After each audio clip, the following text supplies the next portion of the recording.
Welcome, guys. It's day 4 of our challenge. Are you guys ready?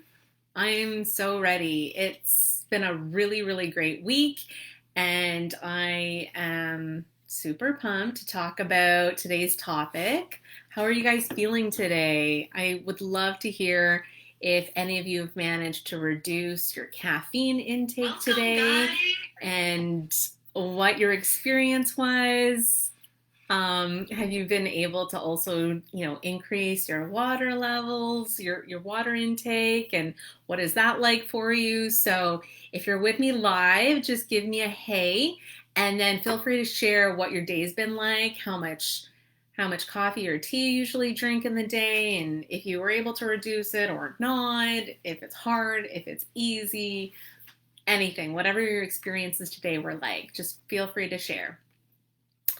So today, we're at coffee today. We're at reducing caffeine today, and I placed it as the 4th day of our challenge because I really wanted you guys to already be working on taking those steps to feel more relaxed and better rested. Hopefully last night went well. If it didn't, let me know because we can definitely talk about that in the live today or tomorrow.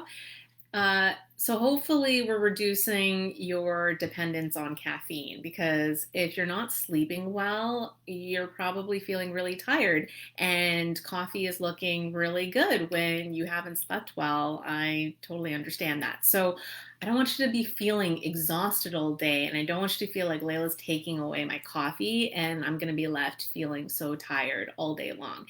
The goal is for you to definitely be feeling more energized, but not from needing to drink lots of coffee and tea throughout the day, but through being more well rested, not being stressed all the time and burdened by, being stressed is actually really tiring. So hopefully that's where we're going to find you those boosts in energy. So when it comes to caffeine, some of the reasons why it's particularly harmful for those of you who are dealing with stress regularly and on a daily basis is that one, caffeine actually increases your cortisol levels. That's your stress hormone. And if you're already dealing with stress, you can see how that would be a problem. If your body's feeling stressed, you don't want to add to it. As I said in the email, you don't want to add to the load. Under normal circumstances or, maybe for other people, that's not going to be that big of a deal for the healthy average person, perhaps. But if you're feeling stressed, if you're dealing with chronic stress every single day, if you're feeling like you're needing to push yourself every single day, adding to your load, even in small amounts, can really actually add up and, cause you to feel even more burnt out and deal with even more fatigue. And then the second thing is that it actually releases adrenaline in your body. And if you think about when and why you want adrenaline released in your body, I don't, normally just every day, multiple times a day while you're sitting at your desk is probably not one of those times. I think of needing adrenaline when A, I'm going for a jog, B, I'm being chased by a bear, and that's about it. Those are the times where I can think where I need adrenaline. Maybe during some kinds of exercise and when my body is dealing with acute stress, but not a daily dose. I don't want a daily dose of adrenaline all throughout the day. And one of the reasons is that when my adrenals are being pushed to provide that adrenaline on a regular basis, they get tired, and then that leads to what's known as adrenal fatigue, which is so common today. And a lot of people who are really busy professionals or really busy moms at home or dads at home, adrenal fatigue is being experienced by a lot of people. And so lowering your caffeine intake is, I think, a really good strategy to starting to help your body calm down and not feel the burden from yet another thing, right? Also, if you're having trouble sleeping, which we talked about yesterday, if you're having trouble sleeping because of the stress in your life, caffeine is not going to be your friend. And you could maybe play around with how much you have and just reduce it, or when you have it and bring it in earlier. But ultimately you really have to think about, how is caffeine influencing my sleep habits? And sometimes that can be a really tough question for people to be honest with themselves about, because caffeine's really yummy. Like, I love coffee and tea as much as the next guy. And a lot of times I would really, really love a coffee, just to indulge in one. But I know that even though it's going to taste good, or it's going to give me that 3 p.m. energy boost that I really want, I don't want to be paying for it later at night and be having a hard time falling asleep at 11 or 12 or 1 or 2 or whatever it is. I really want to give my body the best chance every single day, because there's so many variables to why you might be having a hard time sleeping, or why you might be feeling stressed out. And so, trying to reduce the number of things that are taxing your body is a really good strategy to feeling better in the long term, more consistently, right? Instead of like, oh, I felt really good here, but then I felt really tired the next day, or I had a good sleep yesterday, but then it was bad today, and then it might be good tomorrow, but then I go through this cycle. What would it mean to have really good sleep every day? What would it mean to feel less stressed and more calm and relaxed every day? What would that mean for your life? What would it mean for how you feel, and how you're able to make decisions, and how you contribute to those in your life? So we got, a question about, or a comment about, maca is said to be good for supporting your adrenals. Maca can really support a lot of things. What's great is it's an adaptogen, so it helps support like whatever imbalances, hormonal imbalances you might be experiencing in your body. It can kind of fill in and reduce whatever your body needs, which is great. And there's a lot of good strategies to, there's a lot of great things to help support your adrenals, which I can't get into fully today, but just knowing how caffeine might be affecting it and being aware of it is a really good start, and will hopefully be the knowledge to help you be motivated in reducing it. So one of the questions I got is, when is it too late to drink coffee or caffeine? I think that depends on the person. I find that usually the more people drink coffee, the, maybe more tolerant they become to it sometimes. But really, it depends on you. It depends on for how long it's really affecting you. Caffeine does stay in the body for over 6 hours, though, just so you know. So, usually a good parameter might be really winding down and maybe cutting it out after 2 p.m., or at the very least cutting out coffee after noon or 2 p.m. But even then, I think, green tea is a really great substitute, and it has a lot less caffeine in it, but it can still stimulate you if you're having a hard time focusing in the afternoon. It's got really great health benefits. So if you tried green tea today, that's great. If you're not into green tea very much, there's a trick to figuring out how to brew it. It is, maybe a little bit, you do have to learn how to brew it nicely to really, I think, enjoy it. But anyway, just trying to see what you can find that you can enjoy. And that's why I mentioned water, because water is so great as an alternative to caffeine. It hydrates you, it brings oxygen to your cells, including to your brain, which increases alertness. So if you're turning to caffeine because you need a pick-me-up, drinking lots of water is really going to help you feel refreshed.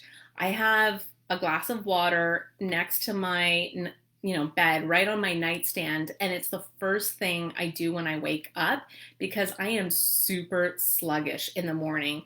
And if you can relate, for all of you who feel like I can't even function or think until I've had my first cup of coffee, try your first full glass of water and see how you feel. I find it really, really helps. Like, I am usually the kind of person who is so mentally sluggish in the morning when I wake up, no matter how many hours of sleep I've gotten, and water really helps me feel more alert. And like that instant hydration really helps my body.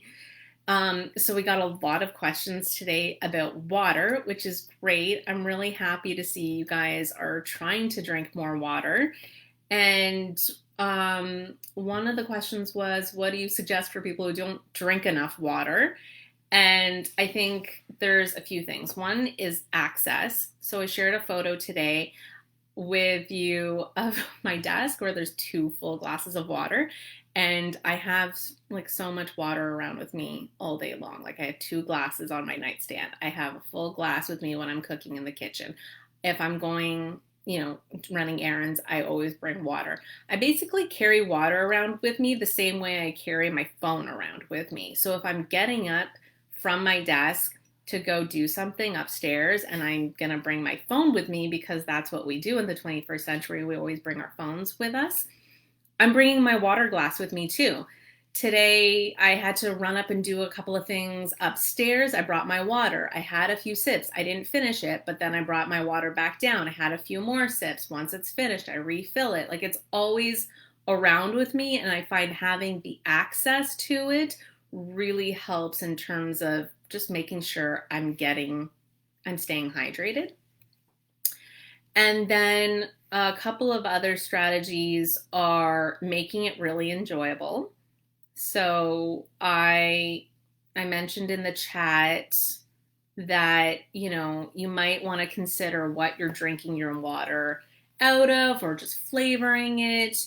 Sometimes I have a huge pitcher of water in my kitchen, and then I'll flavor it with different like fruit and herb combinations, and then I'm just pouring from that all day long, and it tastes really good. And if you're not that keen on water, it can really be so much more refreshing.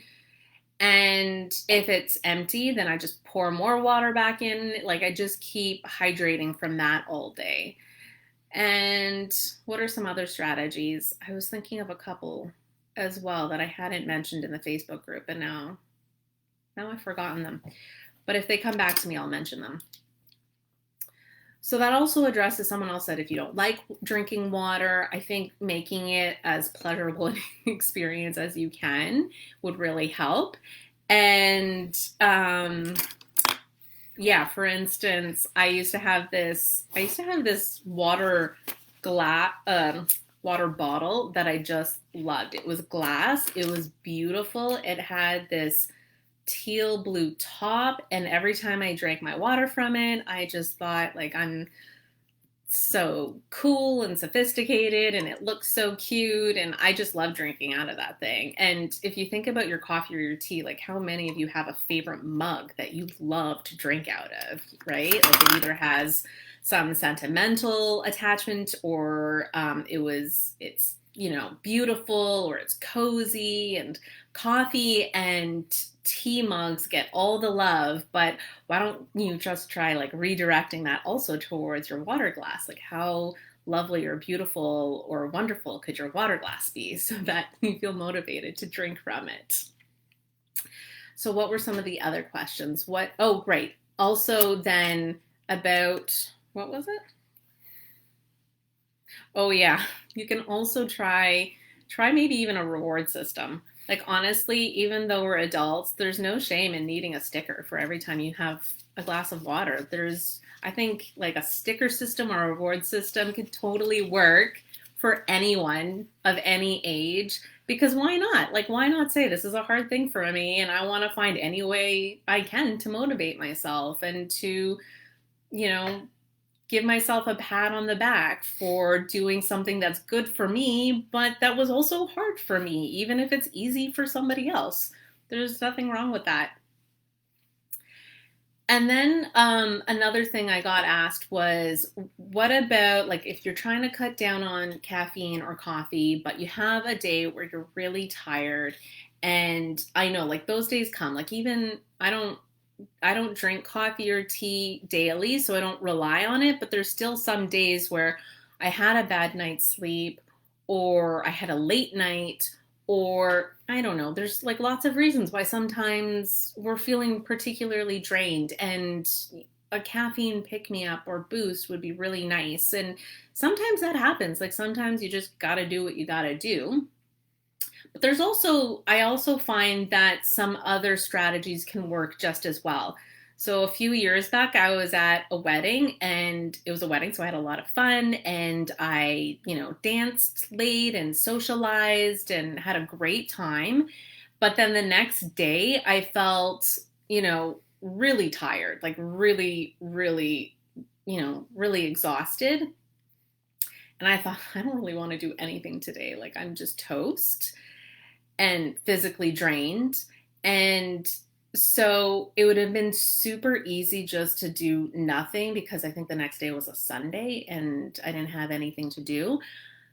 But instead, I drank a ton of water and I did a quick workout, which sounds sometimes awful when you're really tired, but the blood flow actually made me feel so much better. And by the time I was done, it was like a really quick one. It was like a 10-minute high intensity workout.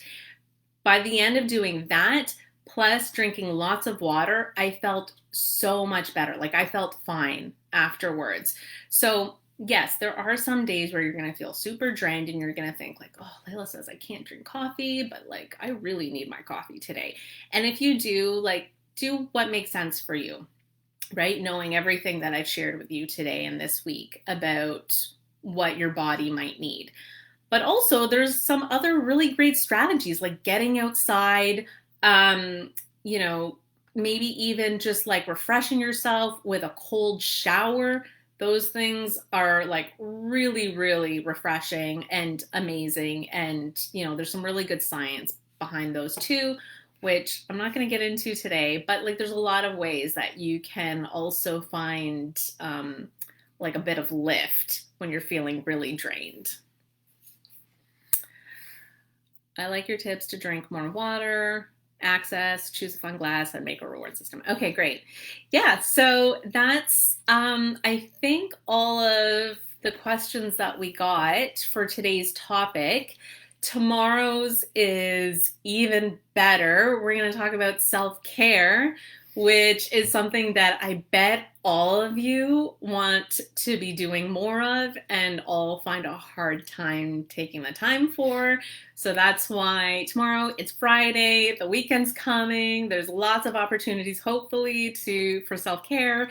And yeah, we'll be doing it tomorrow night. So I hope you guys have a great night and a great day tomorrow. Start thinking about how you might like to practice self-care. And in the meantime, take care. Bye, guys.